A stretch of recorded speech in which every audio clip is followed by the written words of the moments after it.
Peace and welcome to the culture right here on the Black Star Network. Folks, we got a fantastic show for you this afternoon. First, let's check in with our political correspondent and culture crew member, Hassan Giordano, Mr. Politics, as we talk about everything from President Biden's student loan program, as he made that big announcement yesterday, along with a memo that came out from William Barr, the former head of the Department of Justice, to try to help President Trump at that time from being indicted for obstruction.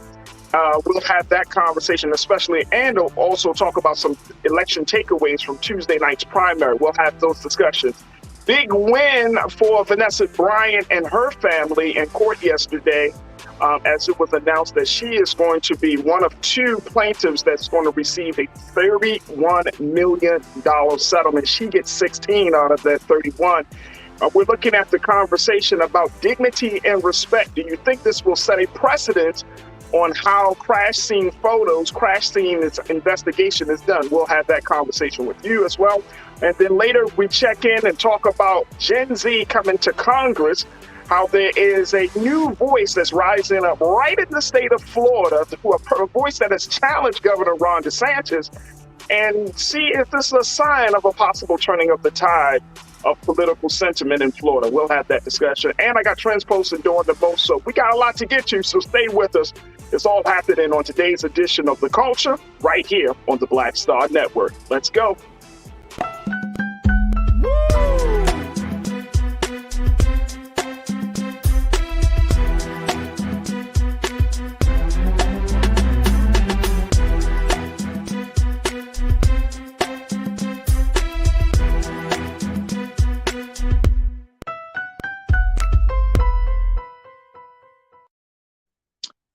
Folks, welcome to the culture right here on the Black Star Network. I'm your host, Farajii Muhammad. Thank you so much for tuning in this afternoon. Oh my gosh, we got so many things to talk about. But before we get into those big conversations, we want to let you know that you can continue to support us here at Black Star Network. Go to our website at blackstarnetwork.com, as we're asking for you to help us in our drive to become a 24-hour streaming platform, where you can hear all of the latest news and get the latest information, be a part of the big conversations as we talk about a host of things, a lot of great diverse programming here on Black Star Network. So we need your support, full support, financial support on us on social media.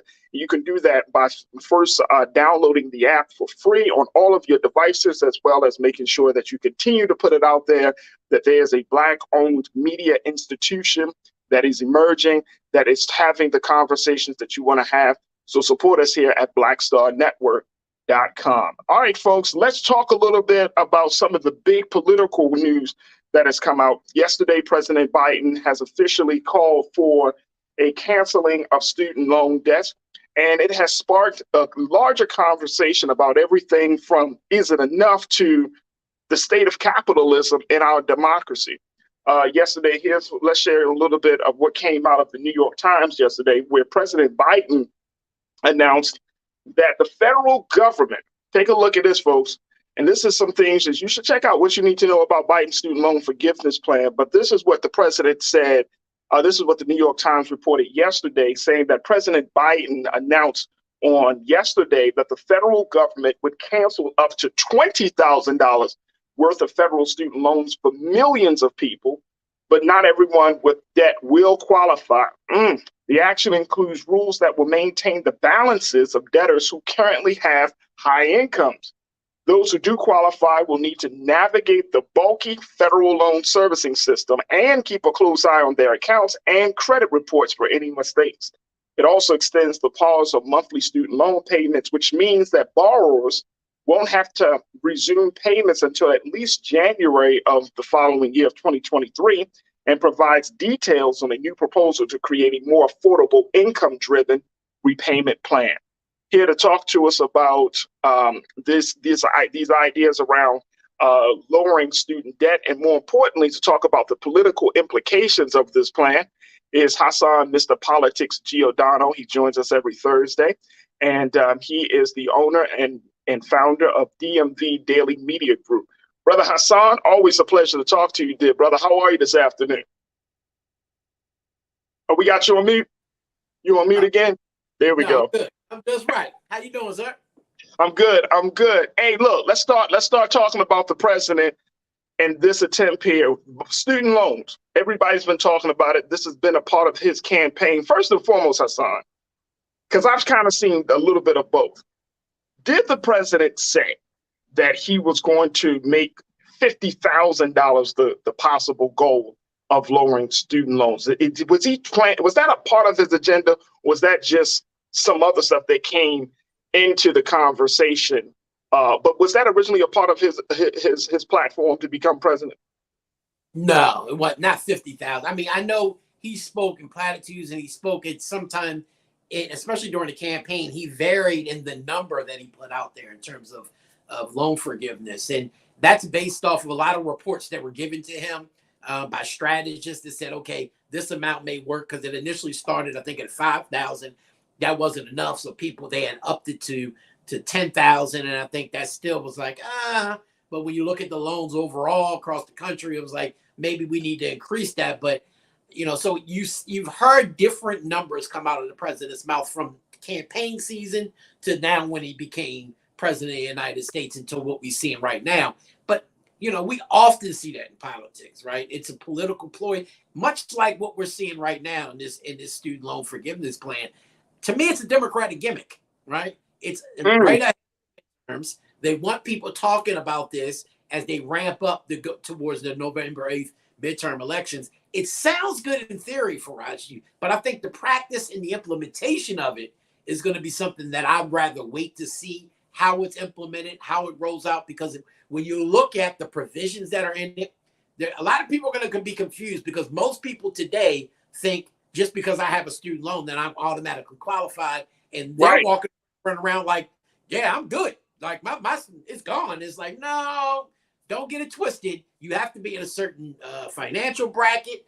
I mean, there's a lot of things that go into you being able to qualify for this. And it's almost like a socialistic agenda, which I think that's why you have so many Americans, both independents and conservatives alike, kind of shrugging their shoulders on this, because if it's now student debt, what's next, right? That's not really the role of government, is to wipe out people's debt that they incurred on doing something that's beneficial to them. Whether they support it or not, that's not government's role. And especially for someone who believes in a more limited government role in America, right? And so that's why I think you see so much blowback, especially from right-wing media. So, and I'm glad that you clarified that part, because, I mean, in the big scheme of things, we do know, we talked a little bit about this yesterday. When you're talking about student debt, you're talking about millions upon millions of dollars here. And I think that one of the numbers that I saw was like $1.6 trillion in terms of student loan debt, and it's crippling a lot of people, especially Black students, from making the type of progress. You know what I mean? When we talk about the wealth gap, when we're talking about making sure that that the debt doesn't become such a burden on people that you have to take 2 to 3 jobs to try to pay off the debt and still move forward in your career. So how do you reconcile all of these different factors without government intervention, especially since colleges aren't lowering the cost to get education from their institutions? Well, I think part of the conversation, to me, it's the wrong conversation we should be having. The conversation that we should be having is, how do we give 4-year colleges and universities as free education? Okay. Right? You have countries that have nowhere near the amount of money that America does, that it gives free education, right? Post-secondary, right? And you got a 4-year college degree. That's the conversation we really should be having. If we're able to give this type of money, just look at COVID and the amount of money that came out of COVID, from the multiple stimuluses to all the money that went to cities and localities. We had the brother on from the city, all the cities across the country, talking about that. Look at the money that came out of COVID. It shows that when America is pressed, they can come up with the money if necessary. That type of conversation should be had about how do we pay for education moving forward so we don't incur the debt. Because here's my problem. One, Let's think about all the Americans who never went to college or who do not have college debt. What about those who paid for their college up front or who already paid their debt off, who are not qualified for this, right? So you're basically saying, the hell with us. You don't care nothing about us, right? Think about the kids who are about to go to college, who are going to end up incurring this type of debt. We ain't going to have another moment like this. You know what I mean? Yeah. So you're talking about it's being more patchwork. It's not really a long-term solution. This is just a quick Band-Aid, but it's going to come up in another 5 to 10 years. Yeah, and all it is a campaign gimmick. Democrats are running on empty, right? And they understand and they've seen the impact of the reversal of Roe v. Wade and what that has at the polls. And they're hoping that that's enough in November, but they're not banking on that. And that's why you're starting to see this rollout now of this, because it's something that the president can do via executive order that does not have to go through Congress. And it's really a easy patchwork. But I don't think it's going to be implemented no time soon. I think, again, it's a gimmick for them to roll out to make people feel good before November. But how it actually is implemented and when it's implemented is what I really want to see, because this administration has shown when the rubber meets the road and it's time to really, crunch time, and you're trying to get stuff through Congress that are going to benefit the American people, this administration has shown that they'll turn and run when the hard work is necessary. We saw it on the package that we saw at the end of the year, and to me, that's a more feasible long-term solution, especially to poverty. With what we saw Congress do in a temporary that should have been long-term, where you're giving $300 to $400 a month to parents of a certain income level who have these children, and paying them in order to help sustain their life and their family moving forward. Those are the conversations we should be having. But when it was time for them to do the real work or getting the votes in Congress, you saw the Biden administration turn and run because they're not willing to do that. And that's going to be what's going to hurt them, not only in November, but 2 years from now if he decides to run for re-election.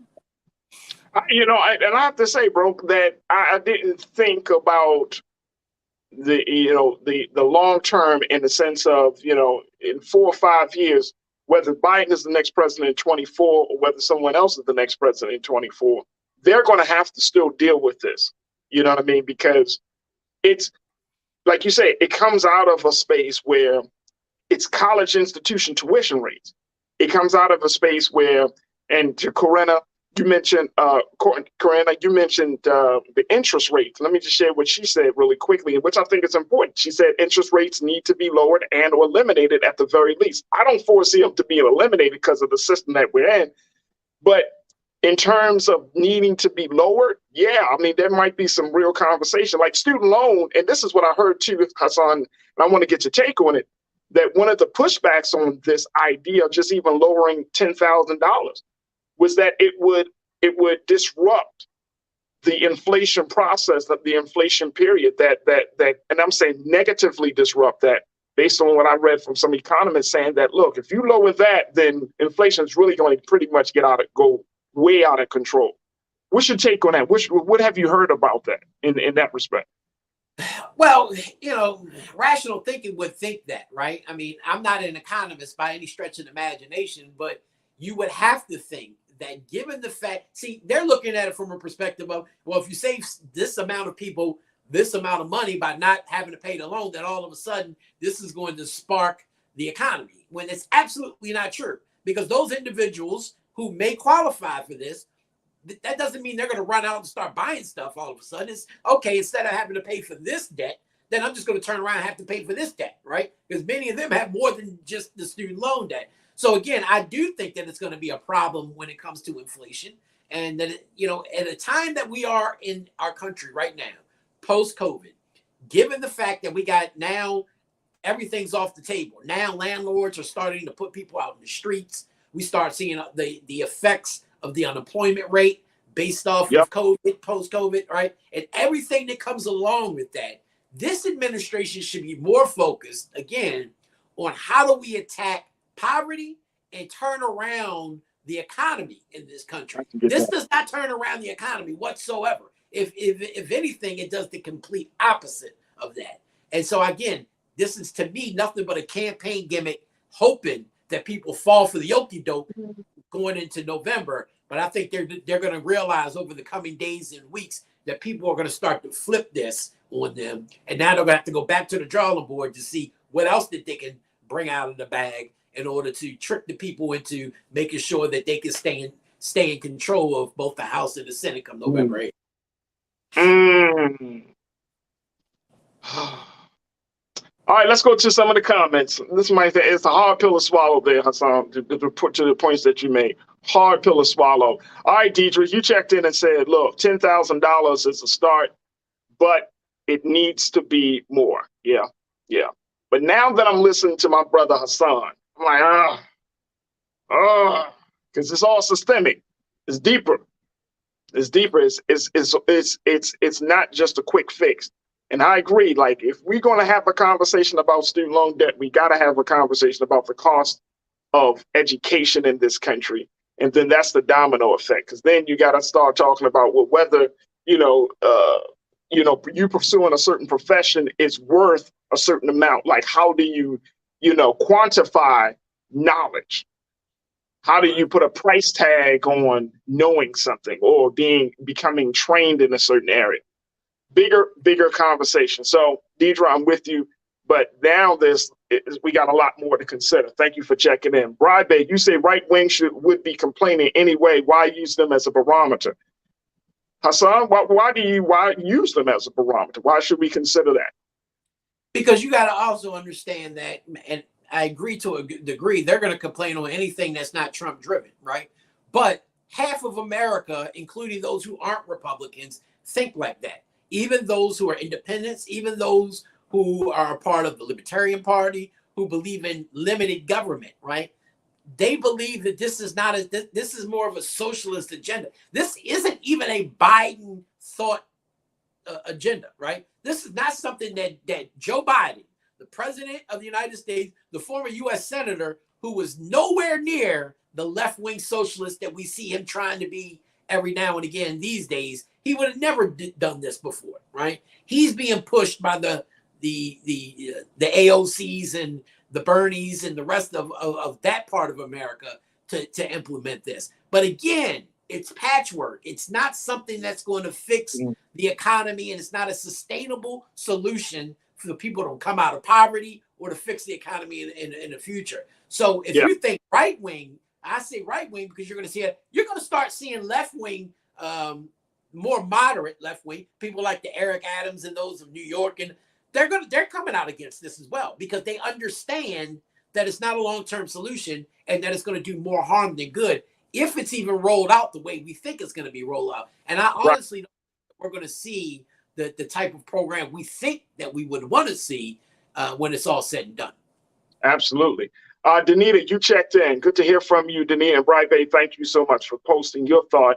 Danita, you said, I understand the thought process that it's not government's role to wipe out the debt, but the government allowed the predatory lending tactics. So can you speak to that, Hassan, in terms of when or how or what, at what point does the government intervene versus not a government involvement in an issue like that? To Danita's point, we see all predatory lending. And government we saw the bailouts. Like, when should government intervene when these things start to get really out of control and kind of go into an unregulated space? That's the $10,000 question, right? Okay, that's the slippery slope we're on right now, because Danita's right in the sense that you're right, predatory lending should have but there's also people who've lost everything because of the housing market and the predatory lending. There were loans that were given out. I know firsthand of individual of my neighbors who had nothing during the pandemic, lost their job and everything, went to one of these predatory lending agencies here in Baltimore who gave them a $5,000 bridge loan. And guess what? They were charging them so much interest. I think it was like they were paying out $200 some a month. And out of that, only $35 was the actual principal. Everything else was that's predatory, right? But these are things that the government's never going to come in and clean up. So you can't pick one over the other. And that is the biggest issue I have. If you're going to do it for one, you need to do it for everybody. And when you're talking about this, I'm not saying it's a bad thing, But in the end of the day is you can't do this and forget about everything else that's going on. Think about how many of Americans actually have government debt that you, mind you, there are programs now currently that you can pay off your debt without actually having to pay it, that they'll forgive it if you do certain things, right? They don't have for people who are part of the predatory lending program of the housing market and the bubble that crashed, right? They don't have that for individual markets and individuals who are suffering during the pandemic. And so, again, that's that slippery slope is, do we want to intervene here and not want government to intervene there? And if we do it across the board, do we even have enough to be able to do that? And I would contend that we don't. And it would really cause a crash to the market, and America will go belly up. Real quick, Hassan, I want to get your take on this because my man Damon Blissett, Damon, it's always good to hear from you. He brought up the point of community colleges. He said, my son just started community college this week. I would love for it to be free. What is the talk around, making community college free across the country, getting more students enrolled, especially Black students, and then having a different conversation about what to do in terms of the tuition and the fees and just the expenses of going to four-year universities? Can lowering or making community colleges free help to relieve some of this burden? I think it is. And I think you've seen cities and states try this, and Baltimore did it not too long ago, or tried to do it at least under the Pew administration, and they laid out this whole thing like they're doing now in the Biden administration. Guess what? It went nowhere. Right? It was a proposal. It was a campaign gimmick. Got her in the office. They talked about it for the first 6 months, and you never saw it happen. I think, if anything, the conversation needs to start there. Not on, hey, let's just forgive the loans. Let's talk about how do we make education moving forward free, four-year education. But if we can't get to that, to the caller's point is, community college is a big stepping stone, especially for those who may have gotten their GED, who may have, been out of college for some time, and now you have to take these 2-year step of community college before they go to this four-year institution. That is definitely a conversation of a bridge that maybe we start there and see how that rolls out and what that costs and what that does. And then we go on to four-year universities and how do we pay for that? Absolutely. I'm certainly a beneficiary of community college. I went 1 year and then transferred over to a four-year institution in Towson. And I will tell people all day, if you're not sure, if you don't want to start incurring crazy expenses and debt, start off at a community college. People kind of, for years, people have downplayed and try to diminish the power and the role of community colleges. These community colleges today will put you back on track, will get you at least saying, okay, what is it that I want to do? If you can't go through 2 years of school after leaving high school, that's that just goes to show you don't need it.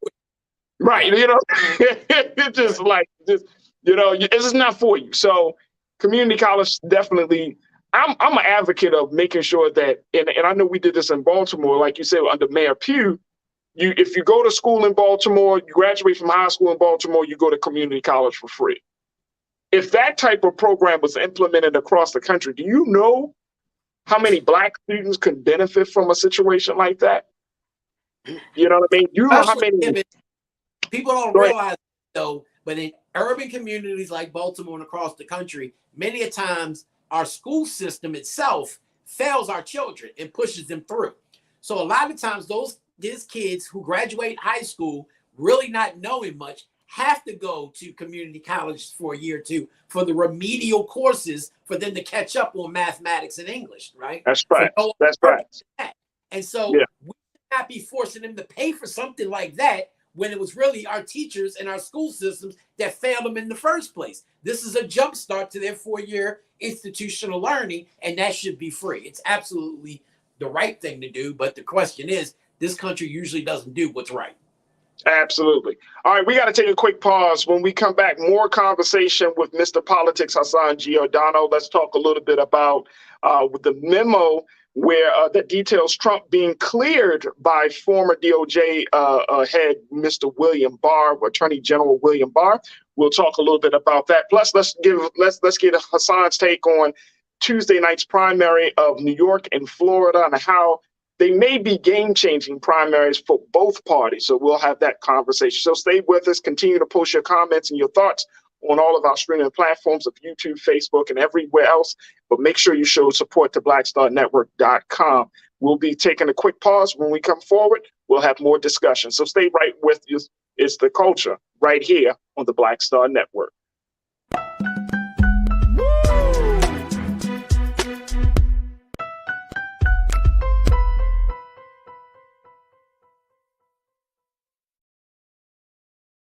I'm Deborah Owens, America's Wealth Coach, and my new show, Get Wealthy, focuses on the things that your financial advisor and bank isn't telling you, but you absolutely need to know. So watch Get Wealthy on the Black Star Network.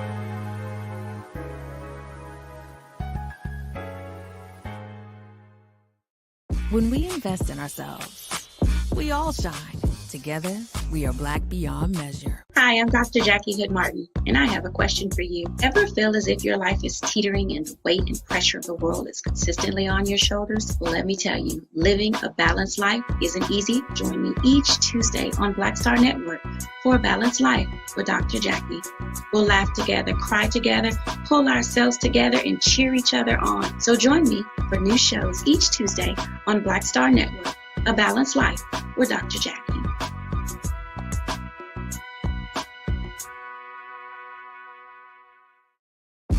When we invest in ourselves, we're investing in what's next for all of us. Growing, creating, making moves that move us all forward. Together, we are Black beyond measure. Pull up a chair, take your seat. The Black Tape with me, Dr. Greg Carr, here on the Black Star Network. Every week, we'll take a deeper dive into the world we're living in. Join the conversation only on the Black Star Network. Hatred on the streets, a horrific scene, a white nationalist rally that descended into deadly violence. White people are losing their damn minds. There's an angry pro-Trump mob storms the U.S. Capitol. We're about to see the rise of what I call white minority resistance. We have seen white folks in this country who simply cannot tolerate black folks voting. I think what we're seeing is the inevitable result of violent denial. This is part of American history. Every time that people of color have made progress, whether real or symbolic, there has been what Carol Anderson at Emory University calls white rage as a backlash. This is the rise of the Proud Boys and the Boogaloo Boys. America, there's going to be more of this. There's all the Proud Boys, guys. This country is getting increasingly racist in its behaviors and its attitudes because of the fear of white people. The fear that they're taking our jobs, they're taking our resources, they're taking our women. This is white fear.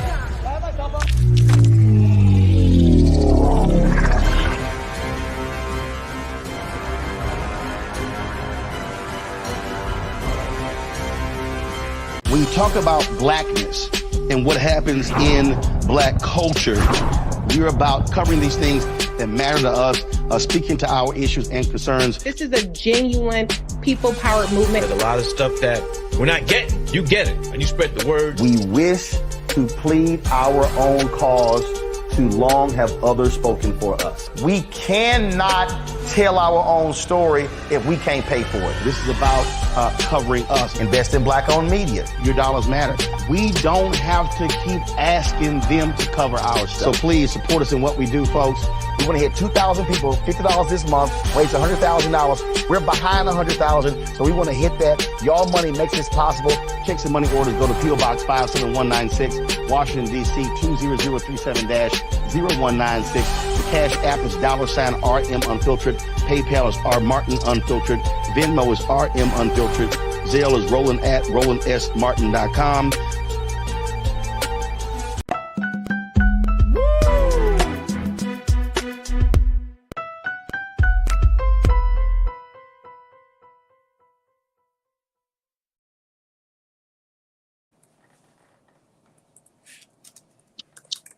Folks, welcome back to The Culture right here on the Black Star Network. We've been talking to my brother Hassan, Mr. Politics Giordano, founder and owner of DMV Daily Media Group, to give us his insight, political insight about what's happening from everything from the student loan debt situation to now where we see this ongoing saga with former President Donald Trump. Now, this is not about those classified documents. It's been released now today. It's been reported today, folks, that there was a memo that was written by former Attorney General Mr. William Barr, one of Donald Trump's close allies, that detail how his justification for clearing Trump of obstruction. Now, this was a document that was released by the court order, showed how in 2019, the Justice Department lawyers argued that President Trump had not illegally impeded the Russia investigation that was held at that time, that investigation that was held by Mr. Robert Mueller III. So now this memo has come to light because this Biden administration has released this memo on yesterday, and it provided a detailed look at the Justice Department legal reasoning for proclaiming that President Donald Trump could not be charged with obstruction of justice over his efforts to impede the Russia investigation. Let's bring back Mr. Giordano here, my brother. Here's what the New York Times reported real quick, Hassan, and then you tell me how this all fits into this ongoing cluster that's affecting Donald Trump. Here's what they said. New York Times said the March 2019 memo delivered to the Attorney General at the time, William Barr, concluded that none of Mr. Trump's actions chronicled in the report by the special counsel Robert S. Mueller III, from firing his FBI director to pressuring the White House counsel to recant his testimony to prosecutors, could be shown beyond a reasonable doubt to be criminal acts. Many of these actions, two senior Justice Department officials wrote, should be interpreted by an inference that Mr. Trump reasonably believed the investigations were impeding his government agenda, meaning he lacked the corrupt intent necessary to prosecute him for obstruction.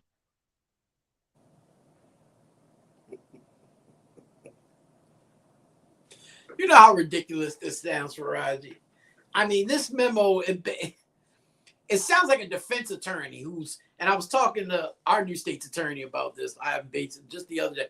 It sounds like a defense attorney arguing how his client is not guilty, as opposed to this being a kind of fair and balanced, non-biased memo on why they would not bring charges. I mean, it's the fact that it's well evident that President Trump dangled the pardon opportunity for Paul Manafort, right, and individual witnesses who were going to testify against him, as if this was like a get out of jail free card, when in fact he did just that. After Paul Manafort was actually convicted on crimes of financial crimes, he pardoned him, right? This is not the role of the presidency. President Trump and his goons were operating this White House like the New York mob. And I think Trump, that's where he learned it, on the days in the streets of New York. Like, they really was thinking that they can just do whatever the hell they wanted to do and get away with it. And now we start to see the fruits of that poisonous tree come to bear with the Mar-a-Lago raid by the Justice Department, by the investigations that he has all across the board, whether it's New York and Pennsylvania is supposed to launch a new investigation against him. I mean, it just appears that this administration at that time and continues to act in such a way that we are above the law. And for so many years, they've gotten away with it. The problem is, I think people are, number one, tired of having to hear all this stuff over and over again. But people are upset now. They're starting to see, if they didn't already know the craziness of Donald Trump, they're starting to see the commander-in-chief, all right, the man who ran this country for 4 years, who was basically blatantly just, for all intents and purposes, shitting on the Constitution and the responsibility of the president, and basically saying, I can do what the hell I want to do. So this, and to give people some greater context, I mean, William Barr actually was one of the key witnesses in the January 6th hearing. Mm-hmm. For that committee, where he, made the point. I mean, he wasn't forced to testify in a sense of like, he could have rejected the subpoena, but he came out and was just very matter of factly like, yeah, I mean, Trump operated the White House in a certain way. My thing though is this is like, okay, so the Biden administration releases this memo. And we're seeing it. And this is something that I think a lot of the American people, we already knew that there was some backhand dealing, some backdoor dealing when the Russian investigation came up. That's how Trump was able to kind of, not be penalized in any way. So does this bring anything new to the table? I mean, does this really like push the needle? Does this take things to another level when we look at President Trump, who is still considering to run for president of the United States come 2024? I don't think it's a shocker to most people who are witnessing the memo for the first time now. But I think from a legal standpoint, now I've spoken to and I've heard from a lot of individuals and even seen it on social media and otherwise in articles. From the legal standpoint, how many law professors and attorneys and former district attorneys and otherwise are taking this. And from the insider politics, the insider baseball of this whole thing is really starting to make people really wary of what really went on in this administration, where most people kind of saw it abstractly from the outside thinking, okay, they might have did a little bit, skirted the lines, might have been in the gray areas. They're starting to see really now how this White House operated and the mindset. I'm going to take, for example, New York City law professor Ryan Goodman said it's hard to stomach that this memo accounts to saying that someone is not guilty of obstruction for deliberately trying to induce witnesses not to cooperate with law enforcement in a major criminal investigation. Now, mind you, we put people in jail for less. Right. Right. Done that on a criminal investigation of any magnitude. This is so huge in terms of this criminal investigation. It's basically like the federal government investigating El Chapo for giving money to the Texas governor for allowing him to bring drugs. I mean, that's the magnitude we're talking about. Can you imagine if you come up with a memo that says that this official chose not to allow the investigation to move forward because of X, Y, and Z? Like heads would roll. You would be in prison forever. And yet we're kind of just sweeping it under the rug like, yeah, well, whatever. It's the Trump administration. What do you expect? And that's my problem is we have seen the craziness of Trump to a point that we've started to just kind of shake it off. Kind of, yeah. But if you really dig into a lot of the stuff that the administration did during the Trump years, they literally, a lot of, not only just him, but a lot of the people who served under him should be in federal prison for the rest of their life. But we've kind of, okay, not really paid a lot of it any time because it's just so much.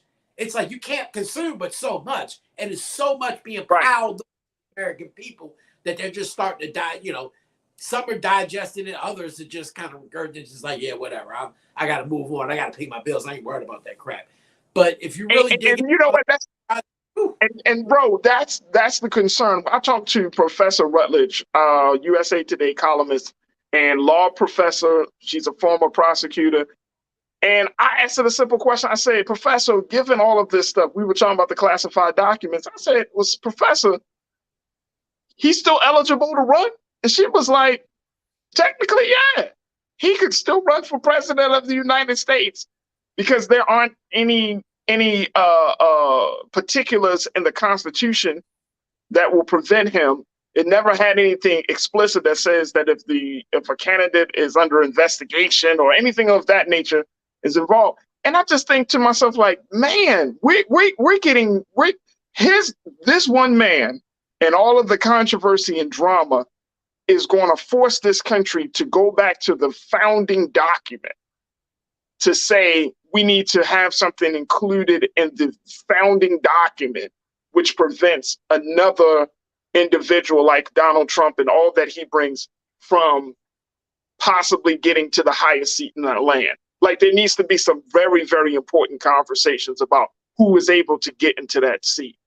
I mean, you're talking about to the fundamentals of democracy because of one man and how he moved and how he did things as president of the United States. And I don't know if the country is ready to have such a big and very, very fundamental conversation, Hassan. Yeah, and that's the problem. Like when you look at the constitutional requirements of any individual across the country, let alone just president, there's never been mental requirements. You know, does their mental state even for voting, you have to have certain requirements from a mental capacity and everything, right? Criminal conviction. You don't have that with running for office other than an age requirement, a residency requirement, and the biggest requirement of all, to be a registered voter. That's it. That's all you need to run for a lot of these offices, whether it's president, governor, mayor, city council, state. There has to be, at some point, we have to have a conversation about having a constitutional convention on how we change that. Because, you know, look at Matt Gaetz in Florida, right? You're under investigation for sex trafficking, and you still win the other night in Florida, your re-election for Congress. Like, what more does the American people or the Florida residents of that district want? Like, is that what you, that's who you want representing your interests? Like, I really, it blows my mind how low of a bar we set for our politicians. And then we wonder why. Hassan, bro, what bar? Okay, let's have this conversation. But now that you brought up the Florida elections, and folks, you can post your comments as we talk to Mr. Politics himself about all of these things. But what bar? What bar are we talking about here? Like you got people that are charged with murder. I'm talking about in small towns, members of the Republican Party. I'll never forget reading the story I saw. Dude is charged with murdering his wife. And he ran for some small office, and I think he won. He's charged with murdering his wife. I'm like, yo, you mean to tell me that that's acceptable as long as you can lower my taxes? You can touch little children, you can murder somebody. I don't care if you have just inappropriate relationship with animals. I mean, it just be like, what bar? Like, there's no standard, bro. There is no standard. Then you got this former dude who's just like, and nobody is sitting, and then every time you talk about it, it's like, yeah, everybody know he's wrong like 2 left feet, and nobody's, but we can't stop him because there's no law to prevent him. You're like, damn, he can cause a insurrection. It's like, what bar, bro? And I'm glad you brought it up. I'm just emphasizing what standard, because there's no standard. There's no standard in politics right now. No, and I think that's really going to lead at some point to a civil war in this country because we have gotten so off track, right? It used to be back in the day, even in politics, you may belong to opposite sides of the party, but you know, the standard of being in office, of being a good politician, was could you work with the other side to negotiate to get things done on behalf of the American people? And that's how we got the things that we've got in this country for decades, right? The civil rights legislation, the voting rights, that stuff, that would have never came about by one party rule, right? It had to have been a negotiative process, and both parties had to have come.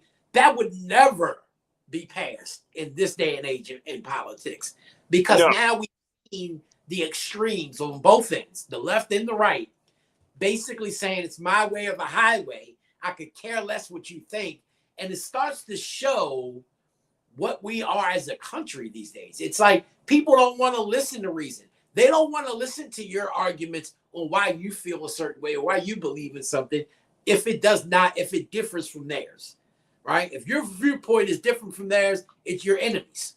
Instead of saying, hey, that kind of makes sense. Now, mind you, I don't subscribe to that belief, but I can respect what you believe. We don't have that anymore. It's just like You know, I'm far right, you're far left. The middle has shrunk so bad that That's even those fact. of us who are in the middle are basically silenced, right? Yeah. The elections across the country this year have kind of shown that. Primaries, I told you before, primaries are more elections that are for the parties, that are for the left and the right extreme part, because those are the party folk coming out to vote for the large part.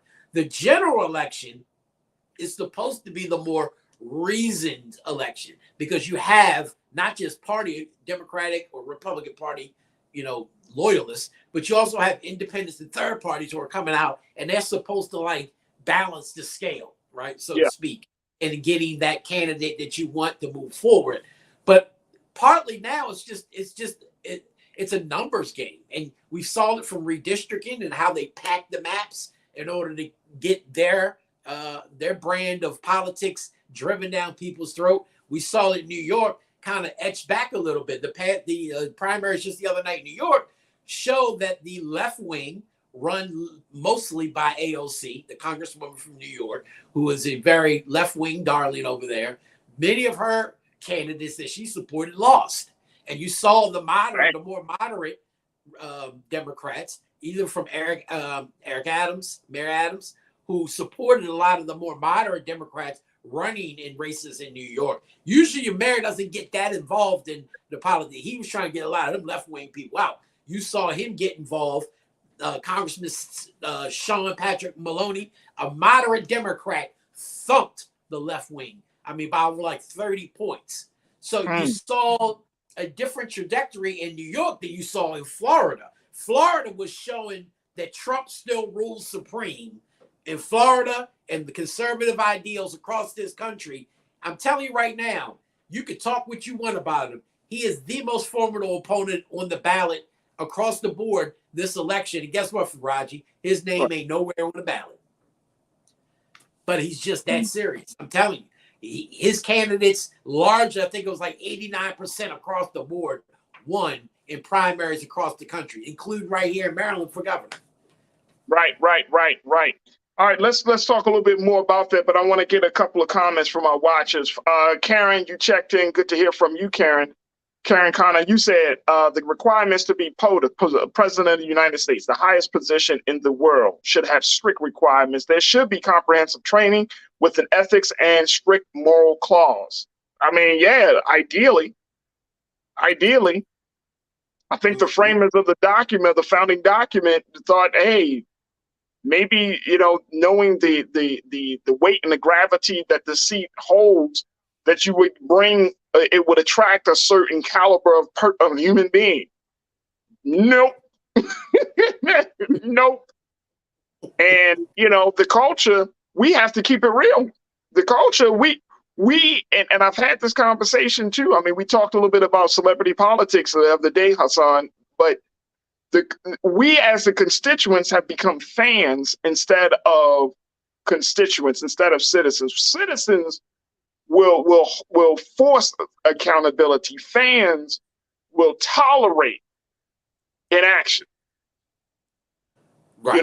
Because we're still caught up in, quote unquote, caught up in the matrix of, I like the person versus where does the person stand, or what's their voting record, or what issues do they support and they don't support. So it's like we still have to kind of go through American government class. We still have to be taught civics, because we're just not as involved in that respect.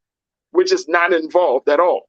But I do want to kind of get your take on something that, when you talked about these elections with Florida, like in New York, we saw one change. Florida, for example, we're still seeing there's the Republican stronghold. The New York Times, they put it out there, Hassan, talking about one of the big takeaways. They said the Trump caucus will probably be strong in Congress next year. You agree with that? Absolutely. Because even when we saw with redistricting in Florida, see, we always pay attention to the big glitz and glamour. We never really, and it's on purpose, politically especially, they make you look a certain way while they're doing all this other stuff where you ain't looking, right? And so what we don't pay attention to, and which we should, are the local school boards and the legislative fights, because it's the legislators who end up making a lot of these maps when we do redistricting every 10 years. And so Florida has a very conservative legislature. That's how the governor DeSantis was able to get some of the pray the gay away bills and all that stuff that he get, the craziness that he got past the election squad and all that, is because he has a very right-wing conservative legislature who during redistricting, they reshaped those maps in such a way that they packed in a lot of their congressional districts and legislative districts. So now we've seen to a point that even one of the rock stars from the Democratic Party in Florida, who just 2 years ago had a resounding victory, was kind of etched out through redistricting and decided not to even run for office this time around, because she felt as though she knew, based off the map that was given to her, she didn't have a chance of hell of winning, right?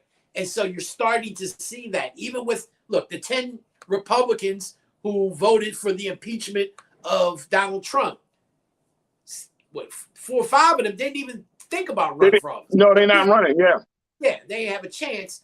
Only 2 of them actually won their primaries. The rest of them got defeated. The last one being Liz Cheney, of course. And so we started to see this brand of politics now being played out in places across the country, including in Florida. So yeah, Florida is going to be a Republican stronghold. And I'll say it again. I know y'all don't want to believe it. I do not think, and I would predict that Donald Trump will not run for president in 2024. I think he's fine being the power broker that he is. He is still the leader of the party, even not being president. And I think even if a Republican is elected president, he will still have more influence over the Republican Party than the president will.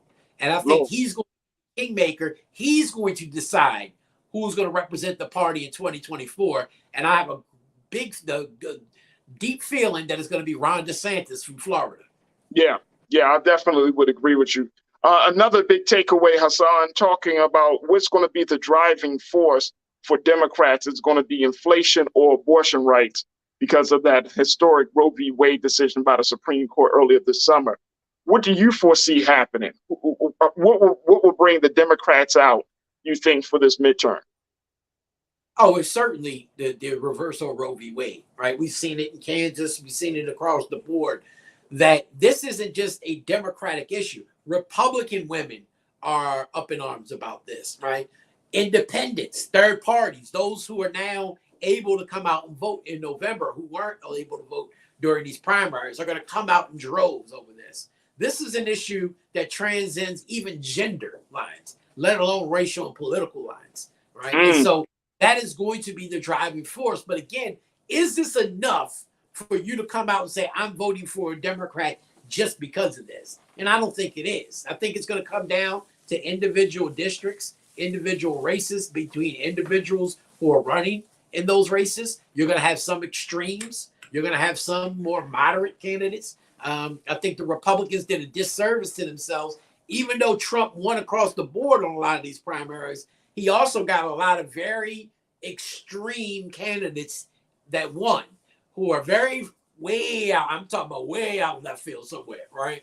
And so that actually works well for Democrats because they can paint them as just that, people who are way out in left field. Many times the DNC actually put money behind these candidates to hope that they win, to make it what they think will be an easier campaign come November, election in November. But again, if the economy is the way it is right now, if nothing really jumpstarts between now and November, if the only thing you're running on is the reversal of Roe v. Wade, then you're in serious trouble. They really need to start conversating about what happens next, because the justices said it as much in their dissent, in their opinions. Roe v. Wade is just the start. Gay marriage, interracial marriage, a lot of these protections that we hold dear because of, precedent based off of rulings in the past, they're next up on the chopping block.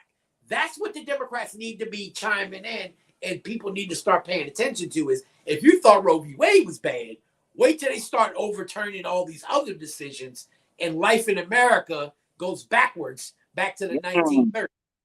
And Justice, I remember Justice Clarence Thomas alluding to that. You know what I mean? He talked about we'll see about the same-sex marriage bill. We'll see if with that can withstand. And a lot of people were like, "Whoa, wait a minute, hold up, man." And it, I don't know if it's going to work to the Republicans because they are, people are already saying that the Republicans are going to take over Congress. So I don't know if it's going to work to their advantage or not. But the Roe v. Wade decision, it hit, like you said, it hit across the board. And it's going to be very, very interesting to see how this situation plays out. Final thing, real quick, Hassan, because we just see that the judge in Florida ordered a redacted version of the affidavit filed to support the search of Trump's Mar-a-Lago residence. He ordered it to be released by noon Friday. Unclear if the Justice Department will appeal that decision. What's your take on that? Well, from a legal standpoint, it's only but so much that can be put out, especially when an ongoing investigation. My thing is this, though. Based off of who Trump is and who he's always been, if he really wanted this out there, if he really wanted the copy of the warrant that he had out, he would have put it out there his damn self. He wouldn't have cared about no blowback, none of, because he's never cared about any of that, right? This is all a ploy for him, right? He's playing the politics of it, riling up his base. The DOJ is going to do what they have to do legally, but at the end of the day, they were legally sound in their raid on Mar-a-Lago and on the subpoena that they got. I wouldn't have probably see in legal aspects. You shop judges to try to get the one you need that'll sign off on it. The judge they got is somebody who was clearly anti-Trump, who was a part of a whole nother conspiracy case we could talk about. That's probably not the judge I would have had signing off on this, but nonetheless, they were legally sound in what they did. All this is just political theater. That's it. We'll get past this just like we do any other thing. Yeah, absolutely. Hassan, Mr. Politics Giordano, owner of DMV Daily Media Group. Hassan, it's always a pleasure to talk to you, bro. We look forward to reconnecting with you soon. Thank you for checking in, man, being so good for the culture. Always a pleasure, brother. Thanks. Absolutely. Thank you.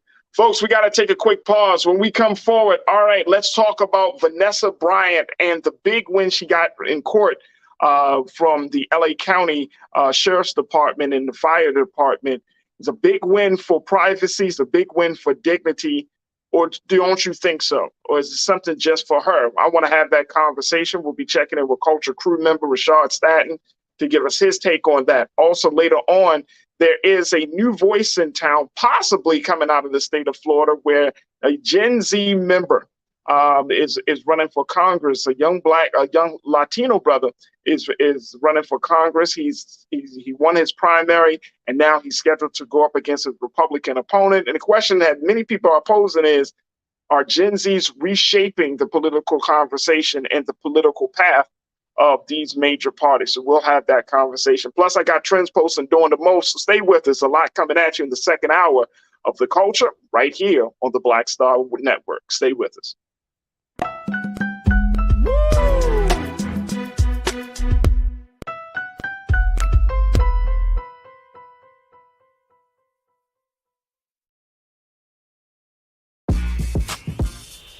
When we invest in ourselves, our glow, our vision, our vibe, we all shine.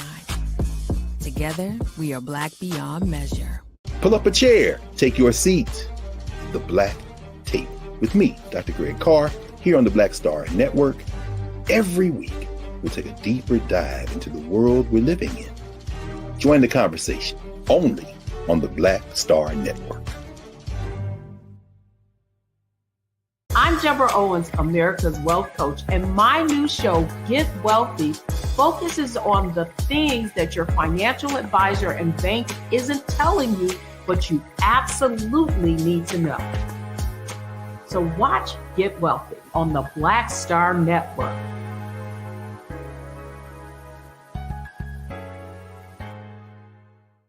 Hi, Hi, I'm Dr. Jackie Hood Martin, and I have a question for you. Ever feel as if your life is teetering and the weight and pressure of the world is consistently on your shoulders? Well, let me tell you, living a balanced life isn't easy. Join me each Tuesday on Black Star Network for A Balanced Life with Dr. Jackie. We'll laugh together, cry together, pull ourselves together, and cheer each other on. So join me for new shows each Tuesday on Black Star Network, A Balanced Life with Dr. Jackie.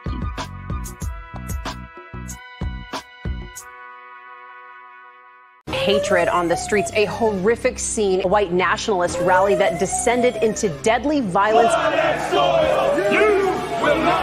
White people are losing their damn minds. As an angry pro-Trump mob storms the U.S. Capitol, we've seen We're about to see the rise of what I call white minority resistance. We have seen white folks in this country who simply cannot tolerate black folks voting. I think what we're seeing is the inevitable result of violent denial. This is part of American history. Every time that people of color have made progress, whether real or symbolic, there has been what Carol Anderson at Emory University calls white rage as a backlash. This is the rise of the Proud Boys and the Boogaloo Boys. America, there's going to be more of this. Here's all the Proud Boys, guys. This country is getting increasingly racist in its behaviors and its attitudes because of the fear of white people. The fear that they're taking our jobs, they're taking our resources, they're taking our women. This is white fear.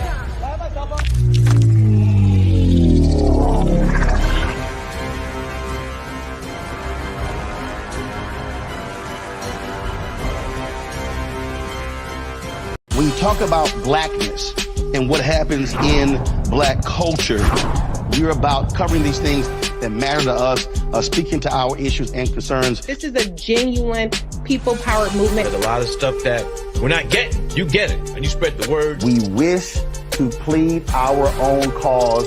Too long have others spoken for us. We cannot tell our own story if we can't pay for it. This is about covering us. Invest in black-owned media. Your dollars matter. We don't have to keep asking them to cover our stuff. So please support us in what we do, folks. We want to hit 2,000 people, $50 this month, raise $100,000. We're behind 100,000, so we want to hit that. Y'all money makes this possible. Check some money orders. Go to P.O. Box 57196, Washington, D.C. 20037-0196. The Cash App is $RM Unfiltered. PayPal is R Martin Unfiltered. Venmo is RM Unfiltered. Zelle is Roland at RolandSMartin.com.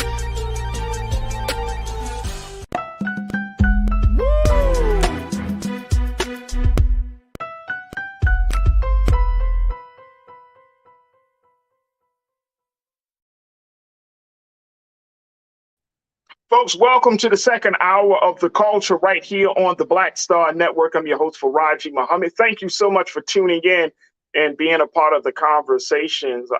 We just had a dynamic first hour talking to Hassan, Mr. Politics Giordano, as we talked about everything from student loans to the situation with President Trump and another that's ongoing saga about his his obstruction of justice and everything about the elections that happened earlier this week in this week's primary of New York and Florida. A lot to get to. Make sure y'all check out the replay at blackstarnetwork.com. Also, while you're there, folks, make sure that you do your due diligence if you love what we bring each and every day. And it's not just with me on The Culture, but to my colleagues. You have Dr. Jackie, you have a host of fantastic colleagues that are doing great things, shows like Balanced Life, The Pivot, and all of those fantastic shows. And of course, we're streaming unlimited content on all of the travels that Big Brother Roland Martin is doing.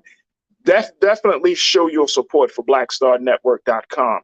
Blackstarnetwork.com. You can show your financial support, continue to share the videos and all of the content, and continue to let people know that Black media is here to stay. All right, for the second hour, I wanted to have a discussion around Vanessa Bryant, the widow of NBA superstar Kobe Bryant, who was killed along with his daughter Gianni and 5 other people in that horrific crash in January of 2020. Well, on Kobe Bryant Day, 8/24, it was announced that Vanessa Bryant will be she will be awarded $16 million in her crash photo lawsuit against LA County Sheriff's Department Basically, her claim was, and her argument was, that they robbed her of the privacy and dignity by showing crash site photos of Kobe and Gianni and the victims of that horrific crash in a way that was very, very disparaging, and it had brought more trauma and more pain to the family. Now, Vanessa Bryant was originally asking for $75 million in that lawsuit. It will be her and one of the family members of the other victims, Chris Chester, but she was awarded 16. The other victim was awarded 15, and it's a major, major win. Some people are saying it's not just a win for the Bryant family, but it's also a win for the idea of privacy and dignity. What are your thoughts on that? I want you to post your comments on our YouTube page as well as our Facebook page and share your thoughts as we have this conversation with Culture Crew member, who he's an activist, he's an educator, nonprofit leader, Rashad Staton. Rashad, my brother, good to have you back on. It's been a minute, so I'm so happy that you are connecting with us this afternoon. How are you today, bro? All is well, brother. All is well. There's no all favor, all grace. I'm happy to be back on as well, brother. Happy to be back connected with the culture. Absolutely. Rashad, real quick, what do you make of this whole trial? I mean, this was a trial that started a few weeks ago, and I remember we were having conversations about this when it really, before we even got to trial, when the motion was filed by Vanessa Bryant that she wanted to take LA County Court. And I remember hearing people say, man, she's not going to win, she's not going to win. But I think it's an interesting discussion there culturally that we need to really look at how we quote unquote in a social media period, how we deal with the issue of privacy and dignity. How, you everything is not up for viewing. Everything is not up for people to share. Very, very unfortunate. I mean, just tragic. Crash scene photos, bro. Crash scene photos that were shared. And as I was reading more about this case, you have members of LA County Sheriff's Department who were sharing these crash scene photos in very open spaces. One guy shared it at a bar. They shared it during an awards party, award ceremony. They shared it. I mean, just sharing. Now, during the course of the hearing for this case, the prosecutor or the lawyers for LA County was saying there are no photos, but they did recognize that a lot of the photos that were taken on certain phones had been cleared, or phones were pretty much new phones were brought into the picture. And I want to share with our audience what the lawyer for LA County had to say about this. Check this out, Keenan. Let's post this quote up here, which I think is interesting. In this final verdict, it was reached late Wednesday afternoon,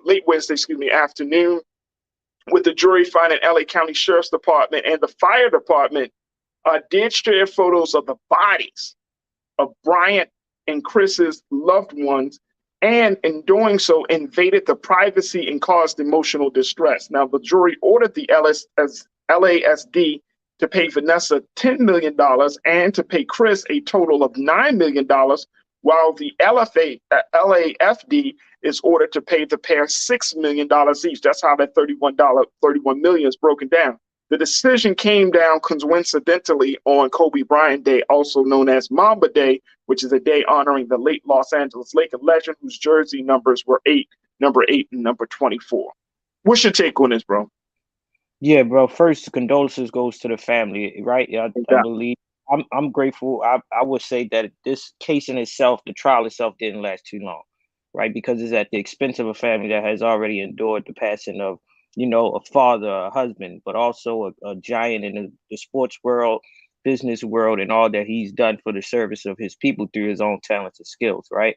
But I think, like you said, this is definitely a win for the moment and the time that we're in with this virtual social media world that we always have to navigate, and knowing that everything does not have to be clickbait, especially in a place when we have to uphold, the passing of a loved one that can cause a lot of emotional distress, in which it did. But also, when we often talk about the accountability of law enforcement, but we also need to be mindful of the moral accountability that has to be employed on those that we are sworn in to do the service of the greater people. And those folks violated that, right? And we watched throughout the case of them trying to reframe and try to eradicate all the evidence that was, but the world that we're living in, once it's posted, is out there. It just takes somebody be able to go enough depth into the ocean to find that content and bring it back to life, right? And I think that's what this case done in that space of them having to endure the loss of a loved one, for someone to use it as clickbait, as humorous bar conversation, as a trophy of someone else's death. They are deserving of what the accountability was. It wasn't a 75 million, but it was costly enough for that institution and that aid in both agencies to build some type of standard, right? A practice, a moral code that shouldn't be done at that expense of whom it was. And I think coincidentally, and just how the universe aligns, it allows it to be on the same day of honoring him, but at the cost of what? Yeah, bro. Yeah, and I agree with you. And I mean, let's keep it a buck, right? The fact remains, it was disgusting. Who would want to see that? Now, here's why I think this is interesting for the culture. And folks, y'all share your thoughts around this. Because, and I heard, and I read some on social media, some people was like, well, why is this even why is this even important? Because we live in a time where people love trauma. We love trauma porn. That's what it's, we love to see car crashes. We love to see fights, right? We love to see people in their worst moments in life, right? And we love to not just see it, but we love to share it. Right. And there is something that eats away at our humanity. This is just me in my understanding and view. I think there's something that eats away at our humanity when we share the pain on such a mass level of someone else. You know what I mean? Like, there's a crash. In this particular case, this helicopter literally ran into a mountain and exploded. And you want to have a souvenir? You want to carry around a photo of body parts? I mean, but see, this is what people are on in 2022. We want to see somebody's body parts. And I'm going back to the conversation that we've had earlier, Rashad, and I would love to get your take and hear from our watchers. People were like, well, when the Uvalde happened, people were like, oh, we should get photos of that tragedy. For what? Nobody wants to see dead children. Who wants to see it? To try to convince jokers that guns are, having access to guns need to be addressed. Like this ongoing fascination that we have with death. It's sickening. It's a space of like no of it that doesn't. I don't know what I don't even know what purpose it truly serves. Right. And that's when that comes in a space of those that engage in that inappropriate and inhumane act, right? What did they gain out of it? And at the cost of what? So now your job is in jeopardy. The service and the question of your intent and your morality of who you are sworn in to be, from the fire department down to the sheriffs, right? Now to what did you gain out of that? A few laughs at the cost of who? Well, like you said, we've seen this too many times, and it has continuously grown beyond our level of control that it's impacting our humanity and how we see and uphold a moral type of standard in today's world, right? It's trauma porn has always been the expense of whom, right? It's at that space of is it inflicting a change, or are we inflicting pain on one another, right? When you think of Mama Till, she put that picture out to cause and ignite an ignition of change that people needed to see the realities that was hidden, right? We didn't have to question his death, right? So we don't have to see the corpse of him and other loved ones and friends that lost their lives at that. At the expense of what?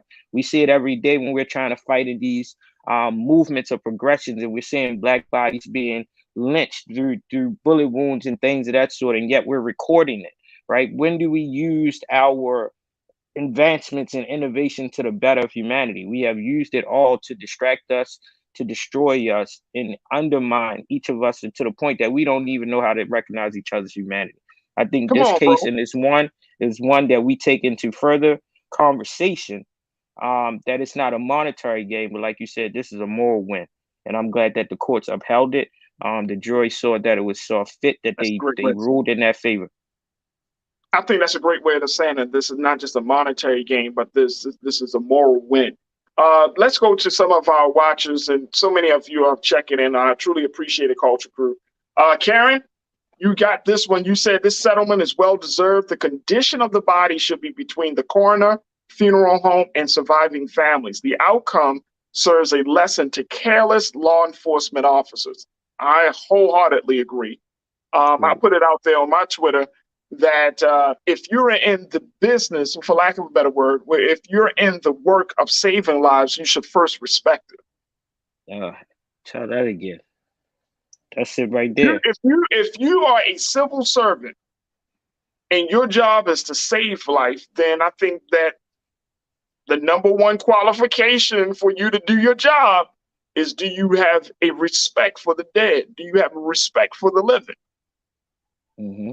And maybe we just need to start asking that, Rashad, on the application. Do you respect the dead? Maybe it needs to be asked. If you have access to certain photos, certain images of individuals, can we trust you to do your job, to keep that information, to withhold that information, not make it public? I mean, that's the precedence I think that something like this can have, because we are in a culture of trauma porn. We are in the culture where people want to see, people find it to be attractive to see the worst in people. So maybe we need to ask her. I don't know. But great comment, Karen. I truly appreciate you.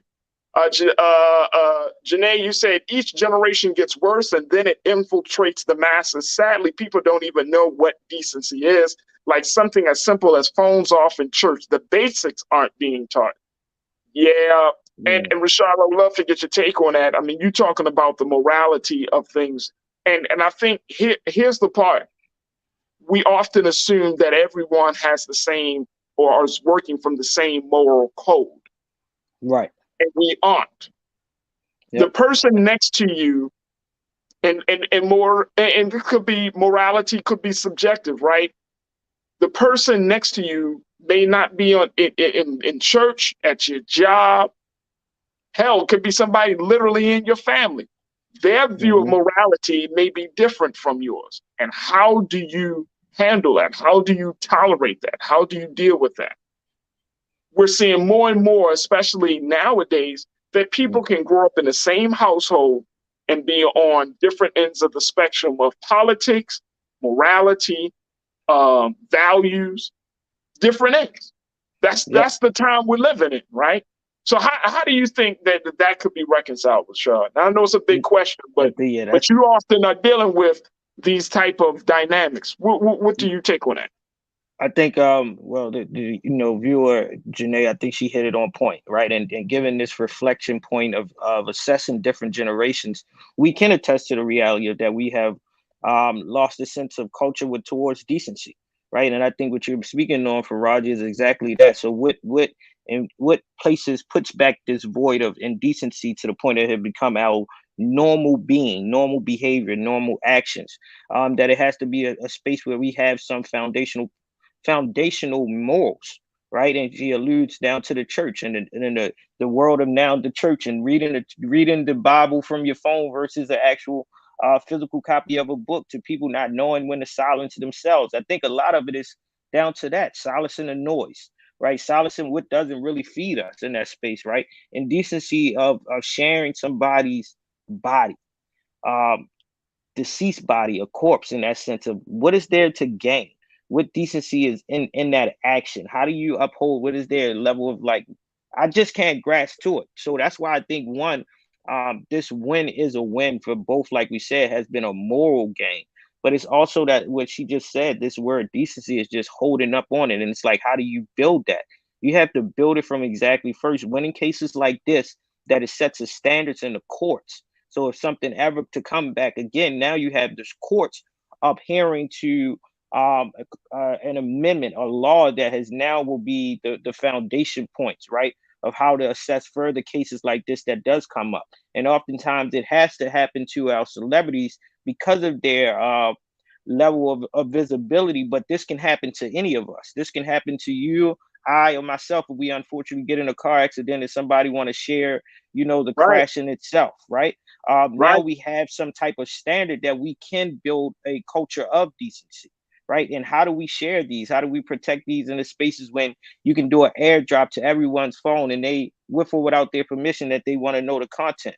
This shows up in our schools. This shows up in our communities. This shows up on our timelines. When is it too much that is not worthy of being shared? And what do you actually value enough that you want to protect them?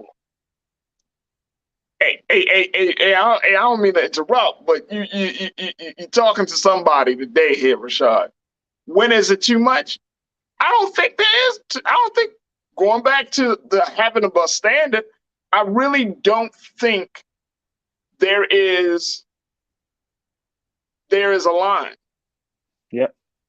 And that's where, so we have to draw one. I just don't see it, bro. As much as people post on social media, and not even just on Facebook or Instagram, if you go on to some of these other smaller sites, right? You know what I mean? Whether you're talking about hip hop sites or they got sites just dedicated to people fighting, dedicated to the wildest stuff that you can see online. And how many people upload these videos. It's like we're always looking for a crazy ass moment to record. Or there's always, you know what I'm saying? And I think that speaks volumes. Everything is not a social media moment, right? Bro, it reminds me, right? So when I go and speak now, right, and we're doing different workshops, we're doing trainings, doing keynotes, addresses, or we're doing activities with all generations, right? Across the country, and especially here in Baltimore, I make it known at a certain point in time within the presentation itself, like, pull your phones out. These are the moments that we should be sharing. These are the moments that we should be capturing. These are the moments that are worthy of purposeful clickbait, if anything, right? Show that we're acting in a space of peace and good and joy and happiness. Like, let's counter and try to gain some sense of balance between the good and the bad, right? And sometimes it has to be that taught moment right there in it for the young person, the adult, and others, because when we are experiencing good, we become so attached into it that we become so present that we forget to actually capture the moment. But when we see something that's alarming, we see something that's destructive, we become so surprised and intrigued with it that we want to share it because we believe nobody else will believe what just happened, right? But why should we not have that same mentality and perspective when we're experiencing good? And I think that's one of the ones. So, like, how do we build that? It has to be happening in each moment, right? Enough with recording them infringing on our rights and beating us up, right? The Black Panther Party they didn't have a camera. They used their bodies with education and knowledge to protect their communities. So even when the camera is not present, we're knowledgeable enough to see the decency and know the law that we can uphold ourselves, even when those that are part of the law and sworn into it are violating it amongst us, right? It comes to a point like that camera can't be your only tool, and it can't be a tool of destruction. Absolutely. I would agree with you wholeheartedly. And, if you got enough energy and enough patience and you're in a moment of madness, and you could pull out your phone, you can call for help. Mm-hmm. You know what I'm saying? If you can record a 2, 3, 5 minute negative interaction, you mean to tell me you can't call a 911 first? I always thought that, Rashad. Like, I always thought that. And I'm like, why are we recording it instead of stopping it or trying to get somebody to somebody else, the police or someone else, to stop it? Right. But we worried about getting, being first on scene. Y'all check this out. Y'all seen this? Uploading it to our social media so we can get a bunch of likes. And, oh, man, that shit crazy and all of that. We love that. We absolutely love that. Sophia, you checked in. You said these police shot unarmed African Americans in the back, took pictures when they hung our ancestors, and made postcards of them. So what decency? They've been operating the same way for years. And this is not just white. Mm-hmm. You are absolutely right, Sophia. We know that. But this is not just white people. This is just in terms of how people are today in general. Thank you so much, Sophia. Great point. Hotep Pan Africa, you said many find entertainment in the tragedies of others. It is a psychotic fetish. Woo. I feel that. I feel that. That a psychotic fetish that we're all forced to embrace. Great point, Hotep. Thank you. Cedric and Nicole, you said there's nothing to gain in that it is sick and carried over from Middle Passage terrorism. Wow. That's why I love my culture, my online culture crew, because you guys, y'all get right to the root of it. Y'all get right to the root of it. I saw someone else, Cedric and Nicole, thank you so much. I saw someone else said that, you know, it still shows that Black life is still doesn't matter. Absolutely. Absolutely. Zobing, you checked and you said, how is it that we keep seeing this kind of behavior from law enforcement? They should be held to the same standards as doctors and nurses. Right. Higher, what do they say? HIPAA laws set standards for sharing and releasing medical info. That's true. Maybe that needs to be something that needs to be discussed further. And maybe it is. Thank you so much. Nisa, 1971. Nisa, 1971, you said it's all working. The multiple daily doses of violence in the news, in social media, entertainment, and our communities is contributing to our collective desensitization.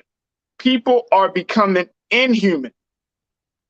See, this is the culture, Rashad. This is the culture that we're living in. And the beautiful part about even having this conversation for me, bro, is that we gotta recognize and call it out for what it is. Our culture loves death. Our culture loves destruction. We love tragedy. And I'm talking about from Black people as well. Black people as well. I've heard children, I'm sure you probably had overheard children talk about death in such a weird and a very, very uncomfortable way. If you're talking about somebody, yeah, man, I saw a dude get shot, his head blown off. Yeah, oh, for real? Yeah, man, did you see the blood? Yeah, I saw the blood. It was gushing out of his head. Like, word? Yeah, man, y'all want to go over there? It's like, I'll never forget that classic scene from Boys in the Hood. John Singleton's one of his classic movies. Y'all want to see a dead body? Never forget that scene. And I was like, if that's not life in Black communities, y'all want to see a dead body? Like there's entertainment in that. Entertainment to see our own destruction, bro. Go ahead, bro. No, I was saying we become, even our younger generations become so familiar with death that we forget to teach them how to live. I think it just plays on that. And then they talked about this Middle Passage terrorism of witnesses Black bodies being lynched into barbecues and picnics and pick-a-nigga things and things of that sort, that it has correlated into a culture that we have not made and self-defined for our own people to live and live accordingly to, right? That at a certain point, we got to get rid of a culture that is dehumanizing us as a people. And we have to create some type of culture that correlates and translates both from this real person-to-person world to this virtual world. Because, man, there's so much that we can show up as who we are in the real life, but then can blinking something else with an avatar and a profile that has nothing to do who we really are, who our spirits and our souls is. It's sickening, but I think this is a fight that we're going to be continuously fighting for the pretty long time. But I take this win for the win that it has been, that it causes us to have these conversations. And it's a space of accountability now, because now we have a legal precedent that's put in place for us to now hold the community as well as law enforcement according to. Absolutely. Excellent point. Folks, we got to take a quick pause as we move forward. Let's talk about Gen Z in politics. There is one Florida brother who ran for Congress in Florida.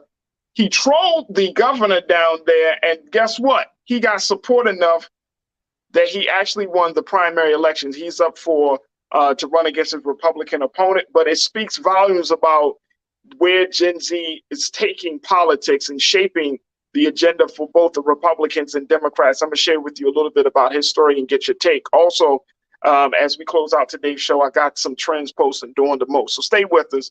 All of that's coming up in the final few minutes of The Culture right here on the Black Star Network.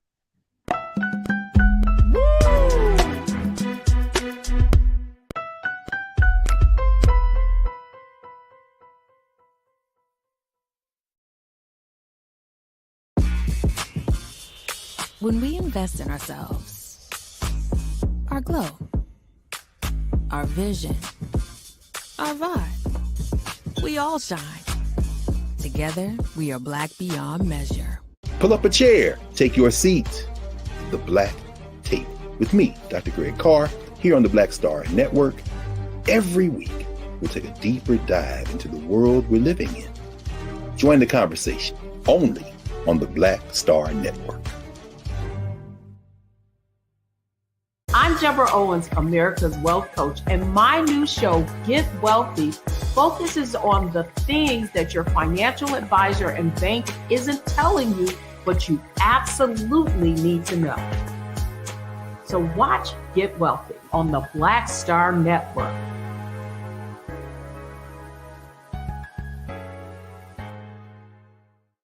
When we invest in ourselves, we all shine. Together, we are Black beyond measure. When you talk about blackness and what happens in Black culture, we're about covering these things that matter to us, speaking to our issues and concerns. This is a genuine people-powered movement. There's a lot of stuff that we're not getting. You get it, and you spread the word. We wish to plead our own cause. Too long have others spoken for us. We cannot tell our own story if we can't pay for it. This is about covering us. Invest in Black-owned media. Your dollars matter. We don't have to keep asking them to cover our stuff. So please support us in what we do, folks. We want to hit 2,000 people, $50 this month, raise $100,000. We're behind 100,000, so we want to hit that. Y'all money makes this possible. Checks and money orders go to P.O. Box 57196, Washington, D.C. 20037-0196. The Cash App is $RM Unfiltered. PayPal is R Martin Unfiltered. Venmo is RM Unfiltered. Zelle is Roland at RolandSMartin.com.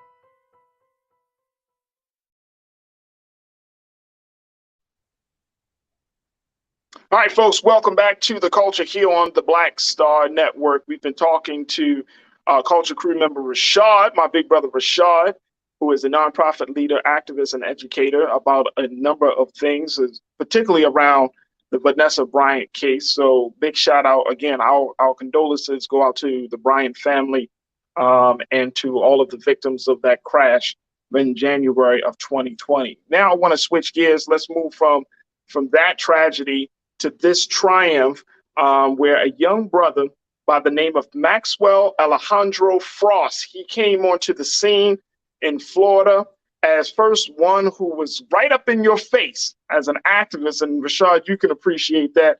He took the tactic of bursting and crashing a June interview with the Republican governor down in Florida, Ron DeSantis, with calls for action on gun violence in America.